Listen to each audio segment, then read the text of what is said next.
مه وایاست او هغه چاته چې دی په لاره کې د خدای مړ سو هغه ته مړ مه وایاست بل احیاء بلکې دوی ژوندي دي ولکن لا تشعرون خدای وایي ژوندي دي تاسې په ژوند نه پوهېږئ شعور نه لرئ ژوند رقم دی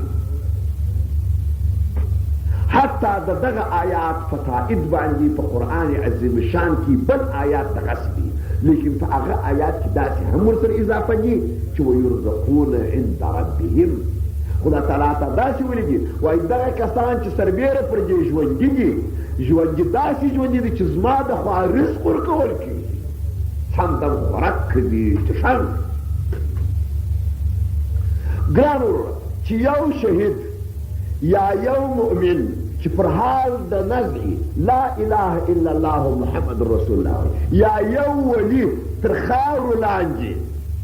المؤمنون لا يموتون بل ينقلون من دار الفناء الى دار البقاء چې مؤمن نه مري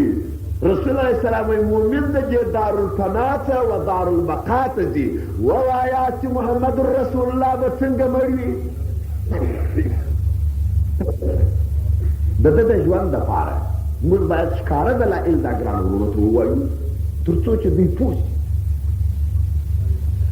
سرور کائنات صلی الله علیه وسلم د حیات دوهم دلیل دا اول دلیل و دی یو ژوندی دی لیکن موږ نه به پوهېږو چې څنګه دوهم دلیل د رسول علیه الصلاة وسلام داسې وي هر نبي چې مړ کېږي نو یې دین حساس نکتې دي خصوصا واعظان و مبلغین دي فکر وکړي نو یې دین هم ورسره ولاړ هر پیغمبر چې مړ شوی دی دین یې سم ورسره دی محمد رسول الله چې د سترګې د دنیا څخه پټې کړې دین یې تر محشره پاته ولې دی مړ دریم دلیل چې مړ نه وي هر